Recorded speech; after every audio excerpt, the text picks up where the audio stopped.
ড্রামাটির শুরুতেই আমরা একটি অপারেশন থিয়েটারে কাউকে অপারেশন করতে দেখি, যেখানে ডাক্তার জিয়াং নামের একটি মেয়ের মা বাবাকে বাঁচানোর সবটুকু চেষ্টা করছিল, কারণ কিছুক্ষণ আগে জিয়াং এর মা বাবার গাড়িটা খুব বাজেভাবে অ্যাক্সিডেন্ট হয়ে গিয়েছে, কিন্তু জিয়াং কোনোভাবে সেখান থেকে বেঁচে গিয়েছে। এদিকে ছোট্ট ইয়ানের বাবা মা ছোট্ট জিয়াংকে সান্ত্বনা দেবার সব রকম চেষ্টা করছিল, আর তখনই সেখানে ডাক্তার এসে বলে অতিরিক্ত রক্ত বের হয়ে যাওয়ার কারণে আমরা জিয়াং এর বাবা মা কাউকেই বাঁচাতে পারলাম না। যেটা শুনে তখন ছোট্ট জিয়াং এর পায়ের নিচ থেকে মাটি সরে যায়।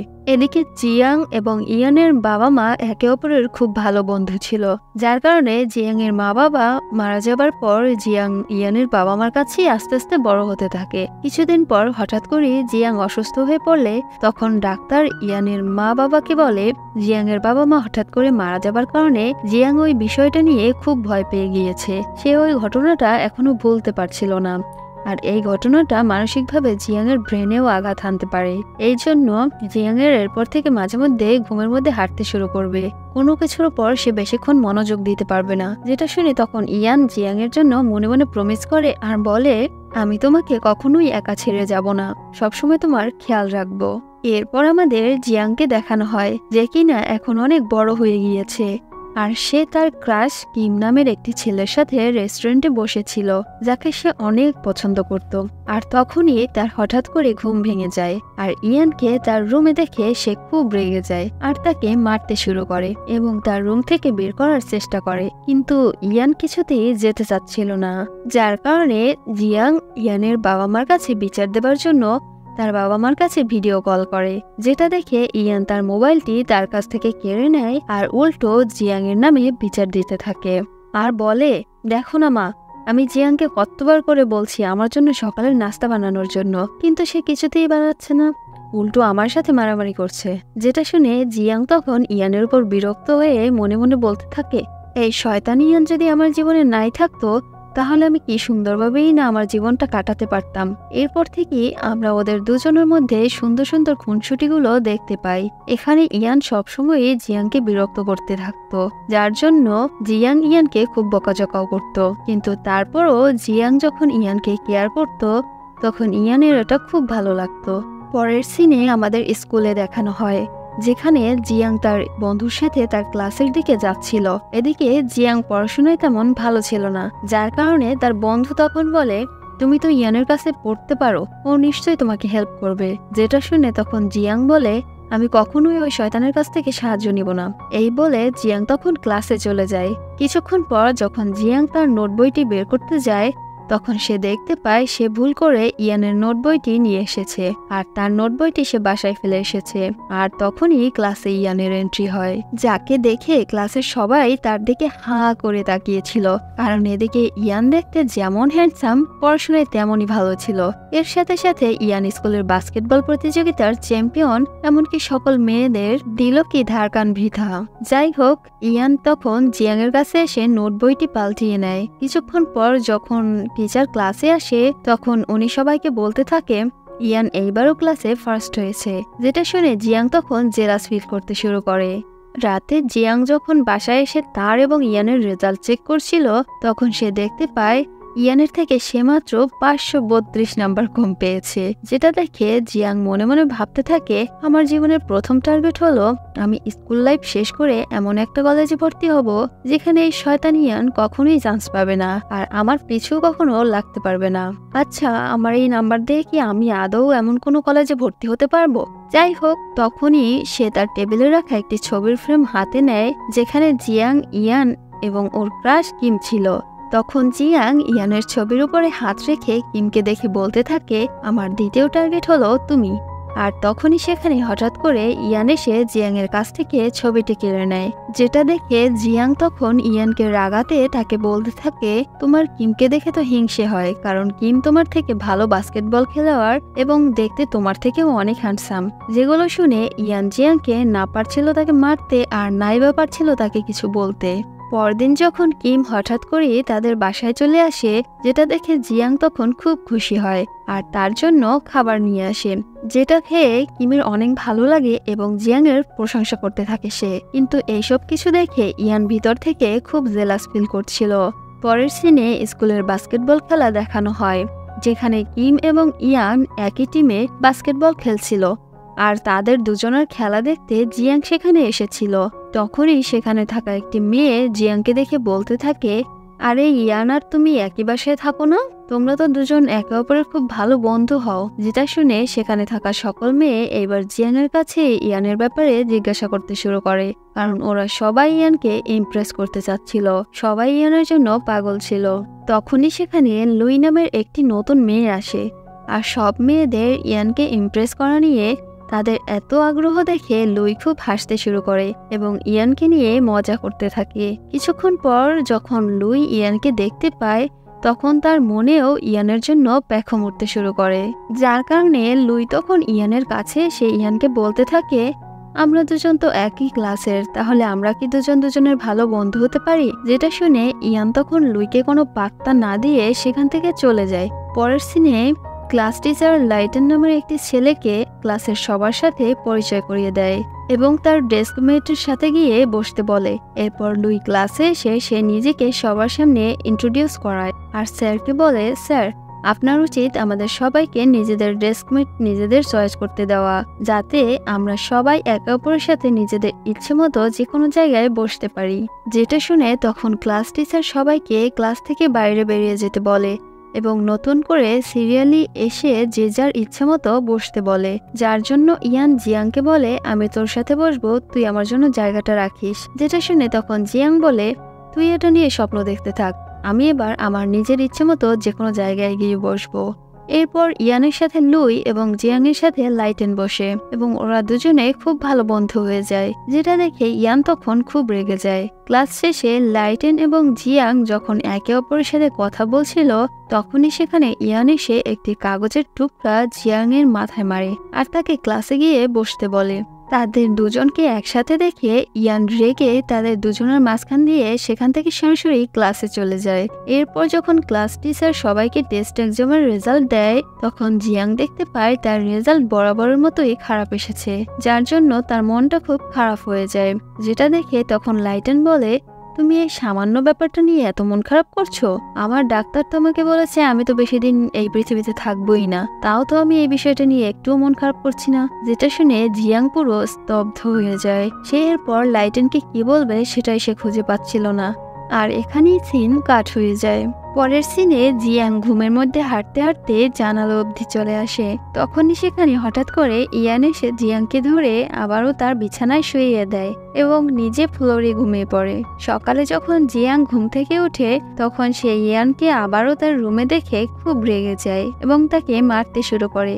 এরপর জিয়াং যখন স্কুলে যায় তখন লাইটেন তাকে অঙ্কে সাহায্য করছিল, কিন্তু তারপরেও যখন জিয়াং অঙ্ক বুঝতে পারছিল না লাইটেন তাকে আবারও শুরু থেকে বারবার অঙ্কটা বোঝাচ্ছিল। তখন জিয়াং বাসা থেকে নিয়ে আসা লাইটেনের জন্য বিস্কিটগুলো তাকে দিয়ে দেয়। এদিকে কিম, ইয়ান এবং জিয়াং ওরা তিনজন মিলে একসাথে খাবার খেতে একটি রেস্টুরেন্টে আসে। তখন কিম বলে, আমাদের স্কুলের অ্যানিভার্সারির প্রোগ্রামে আমি সেখানে একটি গান গাওয়ার জন্য ভাবছি। তখন কিম জিয়াংকে জিজ্ঞাসা করে, তুমি কি নিয়ে সেখানে পারফরমেন্স করবে? যেটা শুনে তখন জিয়াং বলে, আমি পড়াশোনায় এমনিতেই ভালো না এবং আমার কোনো জিনিস বেশিক্ষণ যাবৎ ভালো করে মনেও রাখতে পারি না, যার কারণে আমি স্কুলের প্রোগ্রামে কোনো পারফরমেন্স করব না। কিন্তু কিম তখন জিয়াংকে মোটিভেট করে আর বলে, তুমি চেষ্টা করে দেখো, নিশ্চয়ই তুমি পারবে। আর এইসব কথাগুলো ইয়ান তখন বসে বসে শুনছিল। পরের সিনে হঠাৎ করে একদিন জিয়াং জানতে পারে লাইটেন হসপিটালে ভর্তি রয়েছে। যেটা শুনে তখনই জিয়াং লাইটেনকে দেখতে হসপিটালে চলে আসে, যেখানে তার সাথে লাইটেনের বাবার দেখা হয়। তখন লাইটেনের বাবা জিয়াংকে বলে, আমার ছেলের তুমি ছাড়া আর কোনো বন্ধুই নেই।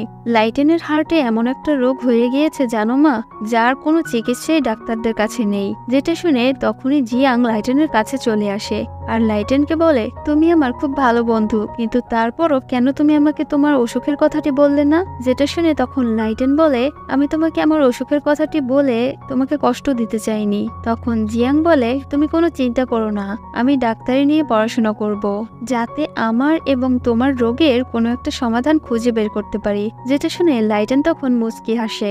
যাই হোক, এরপর রাতে যখন জিয়াং ঘুমাচ্ছিল তখন সেখানে ইয়ান এসে জিয়াংকে বলতে থাকে, আমি আগে তোমাকে তোমার পড়াশোনার জন্য সবার কাছ থেকে আলাদা করে রাখতাম, কখনোই আমি তোমার মনের ইচ্ছার কথা শুনতে চাইনি। তার জন্য আমি তোমার কাছে ক্ষমা চাচ্ছি, প্লিজ তুমি আমাকে ক্ষমা করে দিও। এদিকে জিয়াং এর অলরেডি ঘুম ভেঙে গিয়েছিল, আর সে ইয়ানের বলা সব কথাগুলো শুনে ফেলে, কিন্তু তাকে সে কিছুই বুঝতে দেয় না। পরের সিনে আমাদের স্কুলের অ্যানিভার্সারির দিনটি দেখানো হয়, যেখানে জিয়াং পার্টিসিপেট করার জন্য বাসা থেকে একটি গল্পের স্ক্রিপ্ট লিখে নিয়ে এসেছিল, কিন্তু সেটা এখন সে কোথাও খুঁজে পাচ্ছে না। কিন্তু এদিকে অলরেডি জিয়াংকে স্টেজে আসার জন্য মাইক দিয়ে বলা হচ্ছিল, যার কারণে তখন জিয়াং স্ক্রিপ্ট ছাড়াই স্টেজে পার্টিসিপেট করতে যায়, যার কারণে জিয়াং ঠিকমতো তার গল্পটা বলতেও পারছিল না।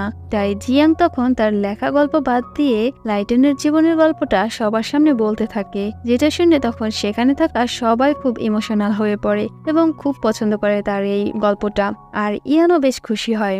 এদিকে একদিন জিয়াং এবং লাইটেন যখন একটি পার্কে বসেছিল, ঠিক তখন লাইটেন জিয়াংকে বলে, আমেরিকাতে একটি হসপিটাল রয়েছে যেখানে আমার এই রোগটির চিকিৎসা রয়েছে, যার কারণে আমাকে এই স্কুল এবং তোমাদের সবাইকে ছেড়ে সেখানে চলে যেতে হবে। সেটা শুনে তখন জিয়াং এর মনটা খুব খারাপ হয়ে যায়। রাত্রে জিয়াং এবং ইয়ান একসাথে বসে বসে যখন টিভি দেখছিল, তখন ইয়ান জিয়াংকে জিজ্ঞাসা করে, আচ্ছা তোর স্বপ্ন কি, তুই ভবিষ্যতে কি হতে চাস? যেটা শুনে তখন জিয়াং বলে, আমি মেডিকেল কলেজে ভর্তি হতে চাই এবং একজন ভালো ডাক্তার হতে চাই, কিন্তু এটা আমার দ্বারা পুরোপুরি ইম্পসিবল, যেমনটা তুই কখনো আমার জন্য খাবার বানাতে পারিস না। পরদিন যখন জিয়াং ঘুম থেকে ওঠে, তখন সে দেখতে পায় ইয়ান খুব সুন্দর করে তার জন্য সকালের নাস্তা তৈরি করছে, যেটা দেখে জিয়াং খুব খুশি হয়ে যায়। তখন ইয়ান জিয়াংকে খাবার খাইয়ে বলতে থাকে, আমি যেমন ভাবে চেষ্টা করে খাবার বানাতে পেরেছি, তুইও চেষ্টা করলে পারবি মেডিকেল কলেজে ভর্তি হতে। যাই হোক, কিছুদিন পর স্কুলের ফাইনাল পরীক্ষা শুরু হয়ে যায়, যেখানে জিয়াং এবং ইয়ান একই ক্লাসে বসে পরীক্ষা দিচ্ছিল, আর বাহিরে ইয়ানের বাবা মা তাদের দুজনের জন্য অপেক্ষা করছিল। কিছুক্ষণ পর যখন রেজাল্ট দেওয়া হয়, তখন ইয়ান এবং জিয়াং এক্সামে ভালো রেজাল্ট করে, যেটা দেখে জিয়াং খুশিতে ইয়ানকে জড়িয়ে ধরে, কারণ সে এই প্রথমবার এক্সামে এত ভালো রেজাল্ট করেছে। এরপর যখন জিয়াং কলেজে ভর্তি হবার জন্য আসে, তখন জিয়াং ইয়ানকে বলছিল, তুই তোর স্বপ্নের কলেজে ভর্তি হয়ে তোর স্বপ্নটা তুই পূরণ কর। যেটা শুনে ইয়ান তখন মুচকি হাসছিল আর মনে মনে বলছিল, জিয়াং একটু তো ওয়েট করো, তারপর আমি তোমাকে দেখাচ্ছি আমি কোন কলেজে ভর্তি হই। এরপর যখন সবাই লাইনে দাঁড়িয়ে কলেজে ভর্তি হবার জন্য এক এক করে ফর্ম নিচ্ছিল, তখনই আমাদের সেখানে আরেকটা নতুন মেয়ে ক্যারেক্টারকে দেখানো হয়, যার নাম ছিল লিজা, আর সবাই তার দিকে হাঁ করে তাকিয়েছিল। কিন্তু এদিকে লিজা তখন ইয়ানকে দেখে মুচকি হেসে সেখান থেকে চলে আসে। যাই হোক, জিয়াং শেষমেশ তার স্বপ্নের মেডিকেল কলেজে ভর্তি হবার ফর্মটি পেয়ে যায়, আর তখনই জিয়াং জানতে পারে ইয়ানও তার সাথে একই কলেজে ভর্তি হবে। সে আর্টিফিশিয়াল ইন্টেলিজেন্স বিভাগে চান্স পেয়েছে, আর যার কারণে ইয়ান তখন ওই ফর্মটি নিয়ে নেয়, যেটা দেখে জিয়াং তখন খুব রেগে যায় এবং পেরেশানিতেও পড়ে যায়। যার কারণে জিয়াং তখন ইয়ানকে বলতে থাকে, আমার কলেজ লাইফটা তুই আর খারাপ করিস না প্লিজ, তুই অন্য কোনো কলেজে গিয়ে ভর্তি হ। যেটা শুনে তখন ইয়ান বলে, কখনোই না, আমি তো তোর পিছু এত সহজে ছাড়ছি না। আর এখানেই সিন কাট হয়ে যায়। পরের সিনে আমাদের কলেজের বাস্কেটবল টিম দেখানো হয়, যেখানে কোচ ইয়ানকে বাস্কেটবলের টিমের ক্যাপ্টেন বানিয়ে দেয়। যেটা শুনে সেখানে থাকা লেন্ডি নামের একটি ছেলে খুব রেগে যায়, কারণ সে এর আগে তাদের বাস্কেটবল টিমের ক্যাপ্টেন ছিল। এদিকে ইয়ান যখন টিমের সব প্লেয়ারদের ট্রেনিং দেওয়ার জন্য একসাথে করে, তখন কেউই তার কথা শোনে না। তখনই সেখানে লুই এবং জিয়াংও চলে আসে আর সবাইকে একটি করে কোল্ড ড্রিঙ্কস দেয়। এদিকে লুইকে ইয়ানের সাথে দেখে লেন্ডি তখন খুব রেগে যায়, কারণ সে লুইকে খুব পছন্দ করে। পরদিন কোচ টিমের সকল প্লেয়ারদের গতকাল ইয়ানের কথা না মানার কারণে সবাইকে তখন শাস্তি দেয়। তখনই সেখানে থাকা একটি ছেলে কোচকে বলে, ইয়ান আমাদের ক্যাপ্টেন হতে পারবে না। যেটা শুনে কোচ তখন রেগে ওই ছেলেটিকে এক্সট্রা আরো পুশ আপ দেওয়ার জন্য বলে, যেটা দেখে লেন্ডি কোচকে বাবা বলে ডাকে আর বলে, ও তো ঠিকই বলেছে, ইয়ান আমাদের টিমের ক্যাপ্টেন হওয়ার যোগ্য না। আর এখন আমরা বুঝতে পারি লেন্ডি এবং কোচ বাবা ছেলে। যাই হোক, কোচ এটা শুনে তখন তার ছেলেকেও এবার 2 কিলোমিটার দৌড়ানোর জন্য শাস্তি দেয়, আর সবার উদ্দেশ্যে বলে, আজ থেকে তোমাদের সবার ট্রেনিং ইয়ানই করাবে। এদিকে কলেজের এক্সামে ভালো রেজাল্ট করাতে ক্লাস টিচার জিয়াংকে বলে, তোমাকে আমেরিকাতে গিয়ে ডাক্তারি পড়াশোনার জন্য চান্স দেওয়া হয়েছে। আর তখনই সেখানে লুই এসে জিয়াংকে বলে, ইয়ানের সাথে কিছু বদ ছেলেরা ঝগড়া করছে। যেটা শুনে জিয়াং তখন টিচারের কথার অ্যান্সার না দিয়েই কিছু লোক সেখানে নিয়ে গিয়ে ঝগড়া থামিয়ে দেয়। তখনই সেখানে তাদের টিমের স্পন্সর অয়ুন চলে আসে। তখন অয়ুনের সেক্রেটারি তাদের বলতে থাকে এখানে যাতে আর মারামারি না করে, কারণ এতে তাদের অয়ুন গ্রুপের নাম খারাপ হবে। পরদিন বাস্কেটবল ম্যাচে ইয়ানের কথা মতো সবাই খেলছিল, যার কারণে তখন ইয়ানের টিম জিতে যায়। আর তখনই সেখানে অয়ুন তার বোনকে নিয়ে চলে আসে। এখানে লিজা এবং অয়ুন দুজন ভাই বোন ছিল। যাই হোক, এদিকে অয়ুন জিয়ানকে শুধু দেখে যাচ্ছিল আর লিজা ইয়ানের দিকে তাকিয়েছিল। ম্যাচ শেষ হবার পর যখন লিজা ইয়ানকে ফুল দিতে যায় তখন ইয়ান সেটি নেয় না, কিন্তু তারপরও লিজা ইয়ানকে তাদের সাথে ডিনার করার জন্য বলে, কিন্তু ইয়ান এটাও মানা করে দেয় আর সেখান থেকে উঠে চলে আসে। এদিকে জিয়াং অয়ুনের কোম্পানিতে একটি চাকরি পেয়ে যায়। সেখানে জিয়াং অয়ুনের পার্সোনাল অ্যাসিস্ট্যান্ট হিসেবে থাকবে। এই কথাটা যখন ইয়ান জানতে পারে তখন সে জিয়াংকে সরাসরি বলে চাকরিটি না করার জন্য, যেটা শুনে তখন জিয়াং খুব পেরেশানিতে পড়ে যায়। এদিকে তখন জিয়াং এটাও জানতে পারে তাকে যে আমেরিকাতে গিয়ে ডাক্তারি পড়ার যে চান্স দেওয়া হয়েছিল সেখানে তার বদলে আরেকটি মেয়ে আমেরিকাতে পাঠিয়ে দেওয়া হয়েছে, যেটা শুনে জিয়াং তখন খুবই কষ্ট পায় আর তার সব স্বপ্ন এক মুহূর্তেই ভেঙে যায়। এদিকে এই কথাটা যখন অয়ুন জানতে পারে তখন সে জিয়াংকে আমেরিকাতে একটি প্রজেক্টের কাজের জন্য পাঠাবে বলে তাকে জানায়, আর সেখানে সে কাজের সাথে সাথে ডাক্তারি পড়াশোনাটাও করতে পারবে, যেটা শুনে জিয়াং তখন খুব খুশি হয়। কিন্তু এদিকে লিজা তার ভাইয়ের এরকম সিদ্ধান্তে একটুও খুশি ছিল না, যার কারণে সে তখন তার ভাইকে বলে তুমি শুধু ওই মেয়েটির জন্য একটা ফালতু প্রজেক্টে এতগুলো টাকা নষ্ট করছো। যেটা শুনে তখন অয়ুন বলে আমি যা করছি সেটা ভেবে চিন্তেই করছি, তাই তুমি যেটা বুঝো না সেটা নিয়ে মাথা ঘামাতে এসো না। পরের সিনে লিজার জন্মদিন উপলক্ষে অনেক বড় করে একটা পার্টির আয়োজন করা হয়, যেখানে লুই আর জিয়াংও ছিল। এরপর লিজা জিয়াংকে একা একা একটি রুমে নিয়ে যায় এবং একটি ভয়েস রেকর্ড শোনায়। আর এখানে আমরা ভয়েস রেকর্ডের কথা অনুযায়ী বুঝতে পারি ইয়ানের বাবা মাই জিয়ানের বাবা মাকে গাড়ি অ্যাক্সিডেন্ট করিয়ে মেরে ফেলেছে।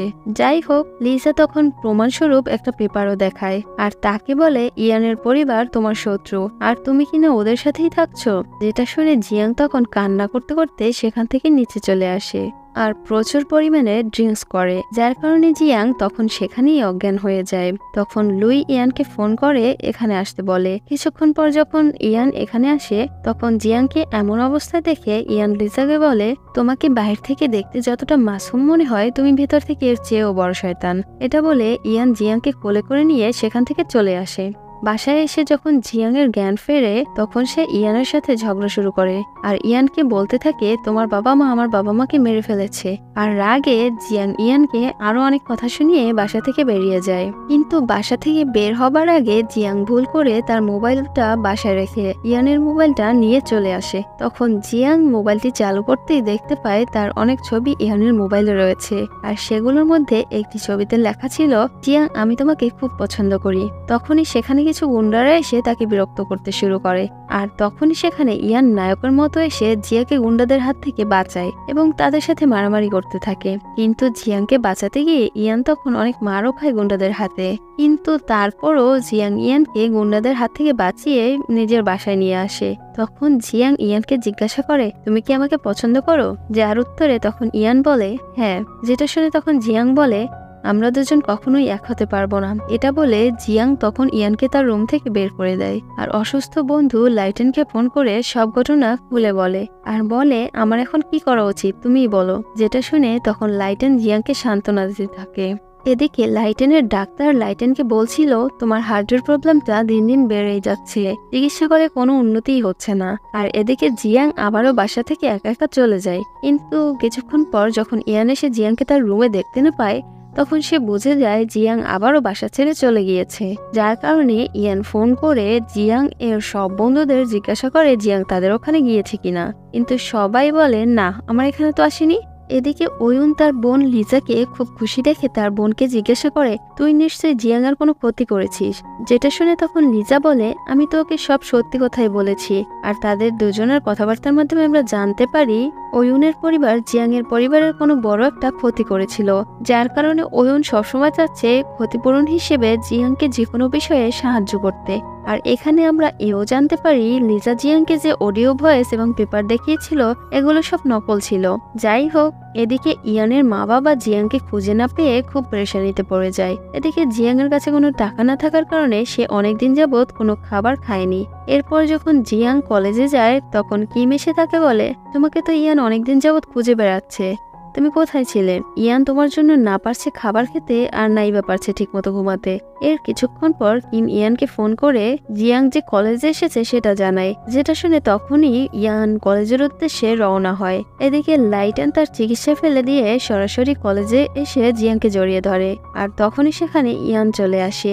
আর তাদের দুজনকে এইভাবে দেখে মনে মনে খুব কষ্ট পায়, আর সেখান থেকে জিয়াংয়ের সাথে দেখা না করেই চলে আসে। কিছুদিন পর জিয়াং তার জিনিসপত্রগুলো নেবার জন্য যখন বাসায় আসে তখন ইয়ানের মা ইয়ানকে বলে, তোমার মা আর আমি ছোটবেলা থেকে এক অপরের খুব ভালো বন্ধু ছিলাম। তখন ইয়ানের মা তার পরিবারের একটি ছবিও জিয়াংকে দেখায়। তখন সেখানে ইয়ান এসে জিয়াংকে বলে, তুমি ওই দিন যে অডিও শুনেছ ওইটা এডিট করা ছিল এবং যে পেপার তুমি দেখেছ ওইগুলো সবকিছুই নকল ছিল। কিন্তু তারপরে জিয়াং ওদের কিছুই না বলে সেখান থেকে চলে যায়। এদিকে লিজা তার ভাইয়ের সেক্রেটারি মনিকার সাথে বসে বসে প্ল্যান বানাচ্ছিল কিভাবে জিয়াং এর আবারও ক্ষতি করা যায়। তখন মনিকা বলে, তুমি কোনো চিন্তাই করো না, এই ব্যাপারটা তুমি আমার উপর ছেড়ে দাও।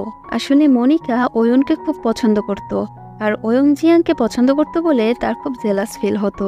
এদিকে একদিন রাতে হঠাৎ করে জিয়াং ঘুমের মধ্যে হাঁটতে হাঁটতে বাহিরে চলে আসে, আর যখনই একটি গাড়ির সাথে তার অ্যাক্সিডেন্ট হয়ে যাবে ঠিক তখনই সেখানে ইয়ান এসে তাকে বাঁচিয়ে নেয়, যার কারণে তখন জিয়াং এর ঘুম ভেঙে যায়। তখন ইয়ান তাকে জড়িয়ে ধরে, কিন্তু জিয়াং ইয়ানের কাছ থেকে দূরে সরে যায়। আর জিয়াং তখন ইয়ানকে বলে, আমি আমার মা বাবার মৃত্যুর আসল কারণটা যতদিন খুঁজে বের করতে না পারবো ততদিন আমি বাড়িতেই ফিরবো না। তারপর জিয়াং ইয়ানের সাথে রাগ করে বলে, আমি ঘুমের মধ্যে হেঁটে বেড়াই, সেটা যদি তুমি আমাকে বলে দিতে তাহলে আমি নিজেই নিজেকে বাঁচিয়ে নিতাম। যেটা শুনে তখন ইয়ান বলে, সেটার কোনো দরকার হবে না, আমি সবসময় তোমাকে প্রোটেক্ট করব, আমি কোনোদিনই তোমার কোনো কিছু হতে দিব না। যেটা শুনে তখন জিয়াং বলে, আমাকে প্রোটেক্ট করার জন্য তুমি তাহলে এতদিন আমার রুমে থাকতে। এদিকে ইয়ান কিমের সাথে একটি শপিং মলে আসে, আর জিয়ানের জন্য সুন্দর দেখে একটি কাপড় চয়েস করে, আর মনে মনে ভাবতে থাকে, আচ্ছা এই জামাটা জিয়াং পরলে ওকে কতই না সুন্দর লাগবে। এদিকে ওয়ুন জিয়াংকে বলছিল, তুমি কি আমার সাথে শপিং করতে যাবে? যেটা শুনে তখন জিয়াং রাজি হয়ে যায়, যার কারণে তখন ওরা দুজন সাইকেলে করে শপিং মলের দিকে যেতে থাকে। কারণ এদিকে জিয়াং গাড়িতে উঠতে পারতো না, সে খুব গাড়ি ভয় পেত। কিন্তু এই সব কিছু দেখে মনিকে আবার খুব জেলাস ফিল করতে শুরু করে। এদিকে শপিং মলের বাইরে ইয়ান তাদের দুজনকে একসাথে দেখে খুব রেগে যায়, আর জিয়াং এর জন্য কিনে আনা ড্রেসটা সেখানে ফেলে দিয়ে ওখান থেকে চলে যায়। কিন্তু জিয়াং তখন ওই ড্রেসটি সেখান থেকে নিয়ে বাড়িতে চলে আসে, আর ড্রেসটি দেখে সে খুব খুশি হয় এবং তার খুব পছন্দ হয় ড্রেসটা। পরদিন জিয়াং রিপোর্ট তৈরি করার জন্য লাইব্রেরিতে চলে আসে, আর তখনই সে এখানে একটি ফাইল দেখতে পায় যেখানে তার পরিবার এবং ওয়নের পরিবারের কিছু নিয়ে একটা ঝামেলা ছিল। যেটা দেখে তখনই সে ওই ফাইলটার একটি ছবি তুলে নেয় এবং সেটি কিমকে গিয়ে দেখায় আর বলে তাকে সাহায্য করার জন্য। যেটা শুনে তখন কিম বলে, আমাকে পুরো ফাইলটা দেখতে হবে, তাহলে আমি হয়তো তোমাকে সাহায্য করতে পারবো। যাই হোক, এদিকে ইয়ান জিয়াং এর জন্য একটি অ্যালার্ম ঘড়ি বানানোর চেষ্টা করছিল, সেই ঘড়ি ঘুমিয়ে হাঁটা মানুষদের অ্যালার্মের মাধ্যমে ঘুম থেকে জাগিয়ে দিবে। যার কারণে ইয়ান সেটি তৈরি করে জিয়াংকে পরিয়ে দিতে যায়, কিন্তু জিয়াং সেটা আর পড়তে চায় না। যার কারণে তখন ইয়ান জিয়াংকে বলে, তুমি ঘড়িটা পড়বে আর নয়তো আমার সাথে আমার বাসায় যাবে। যেটা শুনে তখন জিয়াং বলে, আমি বাড়ি যেতে পারবো না। যার কারণে সে তখন ঘড়িটি পরে নেয়, আর ইয়ানকে বলে, আমি খুব শীঘ্রই একটা বাসা খুঁজে নেব, তাহলে আমাকে আর আমার ফ্রেন্ডের বাসায় থাকতে হবে না। যেটা শুনে তখন সেখানে থাকা একটি মেয়ে তাদের এখানে এসে জিয়াংকে বলে, আমি আমার বাসায় একাই থাকি, তুমি চাইলে আমার সাথে থাকতে পারো। যেটা শুনে তখন জিয়াং রাজি হয়ে যায়, আর এরপর ওরা দুজন যখন ওই মেয়েটির বাসায় যায় তখন ইয়ান রুমটি দেখে সরাসরি মানা করে দেয়, কারণ রুমটিতে কোনো জানালা ছিল না। যেটা শুনে তখন ওই মেয়েটি বলে, আমি 1000 ইয়ন দিয়ে সেটি করিয়ে নিব, তুমি কোনো চিন্তাই করো না। যেটা শুনে তখন ইয়ান রাজি হয়ে যায়। এদিকে জিয়াং যখন অফিসে ছিল তখন মনিকা তাকে অনেকগুলো কাজ দিয়ে দেয়, যার কারণে সেগুলো করতে করতে তার অনেক রাত হয়ে যায়। যেটা দেখে তখন ওয়ুন জিয়াংকে বাসায় দিয়ে আসার জন্য বলে, কিন্তু জিয়াং মানা করে দেয় আর একা একাই সে বাসায় যেতে থাকে। লিফট বন্ধ থাকার কারণে জিয়াং যখন সিঁড়ি বেয়ে উপরের দিকে উঠছিল তখন সে পায়ে ব্যথা পেয়ে যায়, যার কারণে সে আর হাঁটতে পারছিল না। আর তখনই ইয়ান বরাবরের মতোই চলে আসে আর তাকে কাঁধে করে বাসা পর্যন্ত নিয়ে আসে।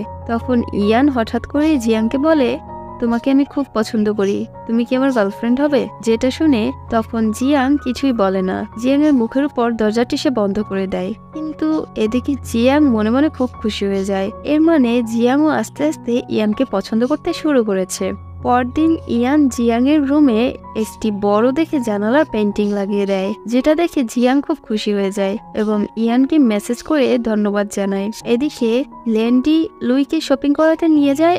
শপিং শেষে লেন্ডি তার বন্ধুর সাথে দেখা করে আর বলে, আজ আমি আমার বাবা মার ক্রেডিট কার্ড দিয়ে লুইকে শপিং করিয়ে দিয়েছি, কিন্তু এটা আমি আর করতে চাই না, তাই প্লিজ তুই আমাকে একটি চাকরির ব্যবস্থা করে দে, যাতে আমি আমার নিজের টাকা দিয়ে লুইকে শপিং করিয়ে দিতে পারি। কিছুদিনের মধ্যে লেন্ডি বাচ্চাদের খেলাধুলো শেখানোর চাকরিটি পেয়ে যায়। এরপর যখন লেন্ডি বাচ্চাদের খেলা শেখাচ্ছিল তখন সেখানে লুই চলে আসে আর লেন্ডিকে তার জন্য কাজ করতে দেখে খুব খুশি হয়। এদিকে সিন শিফট হয় জিয়াং এবং ইয়ানের কাছে, যেখানে জিয়াং ইয়ানকে জোর করছিল কমলা খাওয়ার জন্য, কিন্তু ইয়ান কিছুতেই সেটি খেতে চাচ্ছিল না, উল্টো বলতে থাকে কমলার টেস্ট একটুও ভালো না। এটা শুনে যখন জিয়াং নিজেই কমলা খেতে যাবে ঠিক তখনই ইয়ান তার কাছ থেকে জোর করে নিয়ে সব কমলা সে নিজেই খেয়ে ফেলে। ঠিক তখনই জিয়াং এর কাছে ওয়ুন ফোন করে আর বলে ডাক্তার লাইটিনের রোগের চিকিৎসা পেয়ে গিয়েছে, যেটা শুনে তখন জিয়াং খুব খুশি হয়ে যায়। এরপর ওরা দুজন একটা পার্টিতে চলে যায়। তখন ইয়ান জিয়াংকে ছাদে নিয়ে আসে এবং দুজন মিলে একসাথে ডান্স করতে থাকে আর এক পর্যায়ে ওরা দুজন একে অপরকে কিস করে ফেলে। এদিকে লিজা ইয়ানকে ডেকে এনে তার পরিবার এবং জিয়াং এর পরিবারের সকল আসল পেপারগুলো তাকে দিতে চায়, যাতে ইয়ান জিয়াংকে তার বাবা মার হত্যার আসল ঘটনাটা জানাতে পারে। যার কারণে যখন ইয়ান ওই পেপারগুলো নিতে যায় তখন লিজা ইয়ানকে বাধা দেয় আর বলে, এটার বদলে তোমাকে আমার বয়ফ্রেন্ড হতে হবে। যেটা শুনে তখন ইয়ান কিছু না বলে সেখান থেকে চলে যাচ্ছিল। তখনই লিজা ইয়ানকে পেছন থেকে জড়িয়ে ধরে আর বলে, প্লিজ তুমি আমার হয়ে যাও। যেটা শুনে তখন ইয়ান লিজাকে দূরে সরিয়ে দিয়ে কিছুই না বলে সেখান থেকে চলে আসে। পরের সিনে ইয়ান এবার জিয়াংকে একটি রিং দিয়ে প্রপোজ করে আর বলে, তুমি কি আমার গার্লফ্রেন্ড হবে? যেটা দেখে তখন জিয়াং বলে, কখনোই না, তোর মতো শয়তান আমার বয়ফ্রেন্ড হবে? কোনোদিনও না, ভালো হয়ে দ্বিতীয়বার চেষ্টা করে দেখ। এটা বলে জিয়াং তখন ইয়ানের হাত থেকে আংটিটি নিয়ে সেখান থেকে চলে যায়। এদিকে জিয়াং নিজে একটা দোকান চালু করে, যেখানে লুই তাকে সব রকম সাহায্য করে এবং তাদের দোকান খুব ভালোভাবেই চলে, যার জন্য সেখানে কিম এসে তাকে একটা ফুলের তোড়া দিয়ে শুভেচ্ছা জানায় এবং লাইটেনও একটি কেক নিয়ে এসে জিয়াংকে শুভেচ্ছা জানায়। পরের সিনে লিজা আবারও জিয়াংকে নকল রেকর্ড এবং প্রমাণস্বরূপ কিছু পেপার দেখায় আর বলতে থাকে, জিয়াং এর পরিবারই তোমার বাবা মাকে হত্যা করেছে, তুমি আমার কথাটি বিশ্বাস করো, আমি সত্যি বলছি। আর তখনই সেখানে ওয়ুন এবং ইয়ান চলে আসে। তখন ওয়ুন জিয়াংকে আসল ভয়েস রেকর্ডটি শোনায় আর বলে, ইয়ানের পরিবার তোমার পরিবারকে হত্যা করেনি, আসলে ওই দিন আমার বাবা ড্রিঙ্কস করে গাড়ি চালাচ্ছিল, তখন তোমার বাবা আমার বাবাকে বাঁচাতে গিয়ে তার নিজের গাড়ির কন্ট্রোল হারিয়ে অ্যাক্সিডেন্ট করে ফেলে, যার কারণে তখন তোমার বাবা মা মারা যায়। আর এখানে সিন কাট হয়ে যায়। পরের সিন আমাদের 1 মাস পরে দেখানো হয়, যেখানে লুই জিয়াংকে সাজিয়ে দিচ্ছিল এবং কিছুক্ষণ পর জিয়াং তার কলেজের অনুষ্ঠানে চলে যায়, যেখানে তাদের আজ ফাইনাল রেজাল্ট দেয়া হবে। সেখানে বরাবরের মতোই ইয়ান কলেজের ফার্স্ট বয় হয়, যার কারণে ইয়ান তখন এবার কলেজের সবার সামনে জিয়াংকে বিয়ের জন্য প্রপোজ করে। যেটা শুনে তখন জিয়াং রাজি হয়ে যায়, তার আর কি বা করার ছিল, সেও তো ভালোবাসে তাকে। এদিকে লেন্ডিও লুইকে প্রপোজ করে এবং লুইও অনেকদিন যাবৎ লেন্ডিকে পছন্দ করত, কিন্তু সে বলতে পারত না, যার কারণে লুই এখন সরাসরি রাজি হয়ে যায়। আর এরকমই একটি হ্যাপি এন্ডিং এর মাধ্যমে আজকের এই ড্রামাটি শেষ হয়ে যায়। যাই হোক দর্শক, কেমন লেগেছে ভিডিওটি সেটি কমেন্টে অবশ্যই জানাবেন। আর ভালো থাকবেন, সুস্থ থাকবেন, টেক কেয়ার, বাই বাই।